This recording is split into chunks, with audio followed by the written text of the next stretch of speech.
Burkina Faso désormais engagé à mieux valoriser la contribution du secteur informel à l'économie nationale. C'est avec la mise en œuvre de la phase pilote du statut de l'entrepreneuriat, un nouveau régime juridique simplifié et souple, ouvert à toute personne physique qui exerce une activité civile, commerciale, artisanale ou agricole, qui se déclare gratuitement au registre du commerce et du crédit immobilier. Initié par l'Organisation pour l'harmonisation en Afrique du droit des affaires, OHADA, cet instrument est une véritable aubaine offerte aux micro et petites entreprises pour se formaliser afin de bénéficier des avantages liés à leurs activités. Sa mise en œuvre au Burkina Faso, 8 années après son adoption, facilitera une plus grande formalisation des acteurs économiques du pays des hommes intègres dans un contexte où on estime entre 20 et 30% le poids de l'économie informelle dans le produit intérieur brut du pays.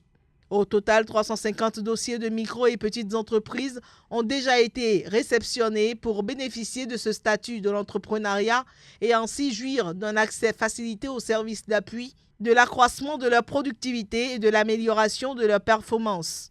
En somme, une opportunité supplémentaire de stimuler la création d'entreprises à des conditions assez souples et de faciliter la migration des entreprises du secteur informel vers les modèles d'organisation reconnus par la loi. Réparti en 2 tranches de 20 millions d'euros chacune, le prêt de 40 millions d'euros accordé par la Banque africaine de développement au Cap-Vert sera essentiellement consacré à redynamiser l'économie du pays. Les 2 tranches seront décaissées en 2018 et 2019. Le financement vient en appui au nouveau plan stratégique de développement durable 2017-2021 du Cap-Vert que la Banque africaine de développement soutient à travers son programme d'amélioration de la compétitivité du secteur privé et de développement de l'économie locale, lequel programme vise à renforcer la contribution du secteur privé et les entités locales à la croissance et à la création d'emplois, en vue de faciliter la pratique des affaires et la compétitivité, d'accélérer le développement local et d'augmenter la contribution de la décentralisation à la croissance. Le présent financement revêt donc une grande signification pour le Cap-Vert, en ce sens qu'il permettra d'asseoir la croissance du pays sur une base solide. Plus précisément, le Cap-Vert pourra désormais, avec ce financement, améliorer les conditions de vie de ses habitants. Très engagée au Cap-Vert, la Banque africaine de développement affiche un portefeuille actif de plus de 85,4 millions d'euros, avec des projets dans les domaines de l'énergie, des transports, de l'eau et de l'assainissement, ainsi que dans les secteurs social, agricole et de la gouvernance. Avec un taux d'endettement estimé à 42,1% en 2016, pour un seuil admis de 70%, la Côte d'Ivoire avance lentement mais sûrement vers l'atteinte de son objectif 38,7% à l'horizon 2022.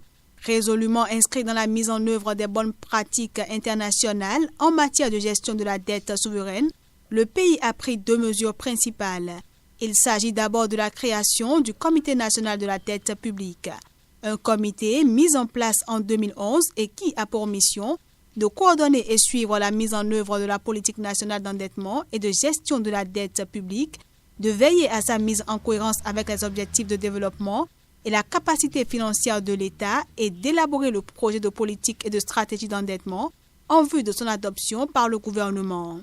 La deuxième mesure concerne l'adoption et la mise en œuvre de la première stratégie de gestion de la dette à moyen terme. Cette stratégie élaborée en 2013 connaît chaque année des mises annuelles et vise à satisfaire les besoins de financement de l'État ivoirien et ses obligations de paiement au moindre coût possible en maintenant un niveau de risque prudent. L'objectif est de contenir le coût moyen du portefeuille de la dette, de réduire le risque de refinancement, de limiter les risques de change et d'améliorer à terme le taux d'endettement. Tout ceci intervient dans un contexte où Abidjan affiche de belles perspectives économiques. La croissance attendue est en moyenne autour de 8,4% sur la période 2018-2020. Quant au stock de la dette de l'administration centrale, il se situe à 42,7% du produit intérieur brut en 2017.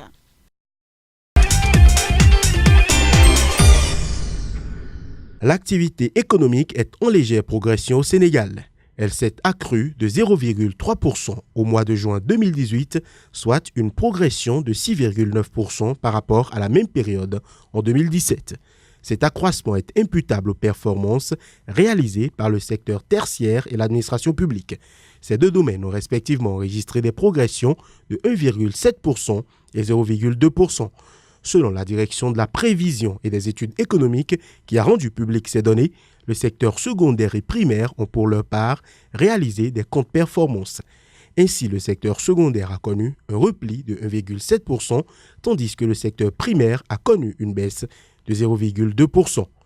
Cette situation tranche avec celle des mois de février et mars 2018, où le secteur primaire a connu une progression de 14,2%, alors que le secteur secondaire a connu une progression de 11,8%. À cette époque, le secteur tertiaire avait connu une progression de 8,4%, tandis que le secteur public avait connu une croissance de 0,4%.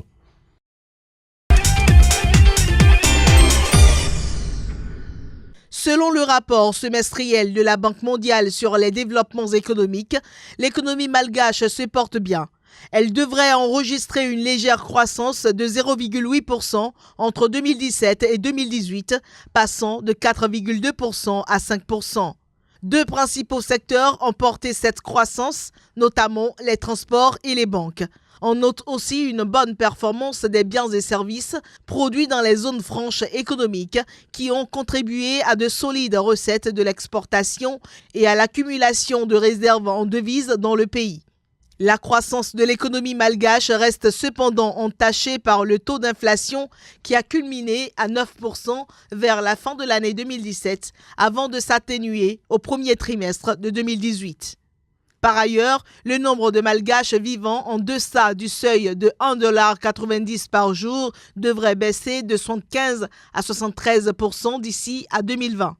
Au dire des experts de la Banque mondiale, seule une croissance inclusive pourrait avoir un réel impact sur la réduction de la pauvreté à Madagascar. Aussi, le pays est appelé à poursuivre les réformes engagées dans le domaine économique et fiscal et mettre en œuvre un environnement politique stable afin de tirer profit des opportunités pouvant découler de ces perspectives macroéconomiques positives, gage de la réduction de la pauvreté.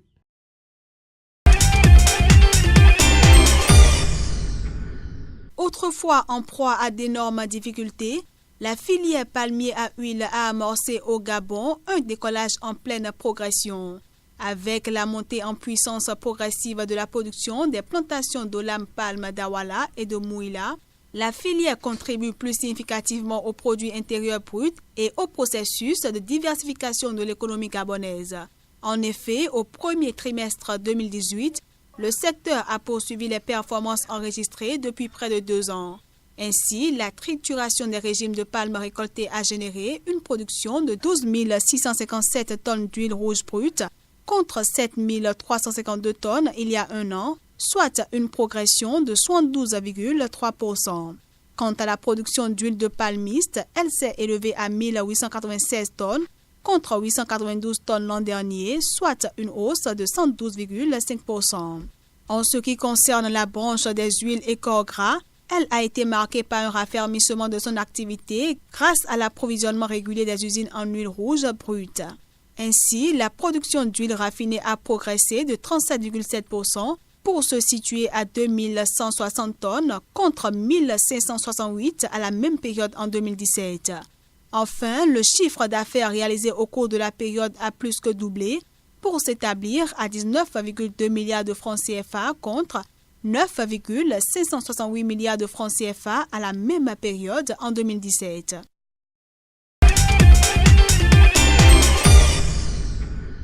Au cours de l'exercice fiscal 2017-2018, le secteur touristique a enregistré une légère progression de 5% en Éthiopie.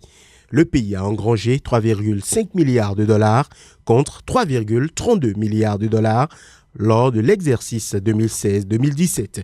Ce résultat positif reste en deçà des attentes des autorités du pays qui tablaient sur un objectif de 1,25 million de visiteurs. Ce sont en réalité 934 000 touristes qui ont foulé le sol éthiopien entre 2017 et 2018. Cette période fut cependant plus fructueuse que celle de l'exercice 2016-2017, où le pays a enregistré seulement 886 800 arrivées.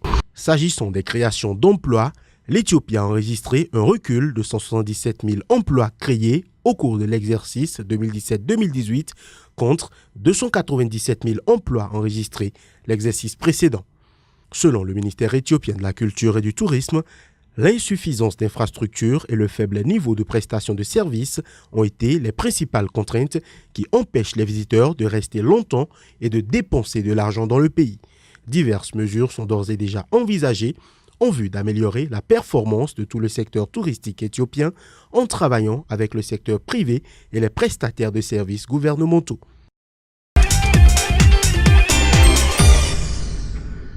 La production cotonnière au sein de l'espace UEMOA a comblé les attentes au cours de la campagne agricole 2017-2018. Cette production a atteint un record de plus de 2,4 millions de tonnes de coton-graines. Selon certains spécialistes, ce résultat jamais enregistré est essentiellement dû à un accroissement des superficies cultivées plutôt qu'à une amélioration des rendements. La culture du coton représente dans l'Union économique et monétaire ouest-africaine une source importante de revenus pour plus de 15 millions de personnes et crée de nombreux emplois tout en développant d'autres filières agricoles. La culture du coton génère par ailleurs d'importantes recettes d'exportation tout en participant significativement à la mobilisation des ressources publiques dans plusieurs pays de la zone UEMOA. La filière est cependant confrontée à plusieurs facteurs défavorables tels que les fortes fluctuations du prix de la fibre, les variations du taux de change du dollar et la concurrence de plus en plus accrue des fibres synthétiques, d'où la nécessité pour les pays de l'Union économique et monétaire ouest-africaine de renforcer la collaboration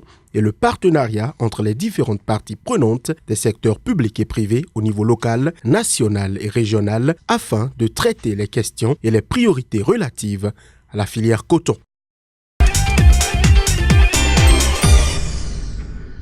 Fini les services de transfert de fonds ou de valeurs effectués sans autorisation en Mauritanie. La Banque centrale sonne la fin de la récréation et donne quelques jours aux opérateurs du secteur non encore en règle vis-à-vis de la loi. Cette dernière, qui est en vigueur dans le pays depuis plus de 12 ans, dispose que les structures illégales encourent des sanctions ainsi que la fermeture de leurs bureaux. En effet, selon la Banque centrale, plusieurs prestataires de transfert d'argent ont lancé leur activité, particulièrement à Nouakchott, sans son autorisation. Or, une loi datant de juillet 2005 relative à la lutte contre le blanchissement d'argent et de financement du terrorisme impose aux personnes morales et physiques de solliciter et d'obtenir une autorisation de la Banque centrale de Mauritanie avant d'exercer des activités de transfert de fonds ou de valeurs. D'où le toilettage initié par la Banque centrale en invitant toutes les personnes physiques ou morales exerçant déjà cette activité dans l'illégalité totale de régulariser leur situation au plus vite. Car désormais en Mauritanie, toute société de transfert de fonds ou de valeurs qui n'aura pas déposé une demande de régularisation ou dont la demande aura été rejetée sera définitivement fermée et ses responsables contrevenants seront passibles de sanctions. Parmi les pièces à joindre à la demande de régularisation figurent des copies d'immatriculation fiscale et d'inscription au registre de commerce, des statuts pour les personnes morales, des cartes d'identité nationale des actionnaires et principaux dirigeants, la liste des agents et leurs adresses, ainsi que des attestations prouvant que ces personnes physiques et morales ne figurent pas sur la liste des créances gelées.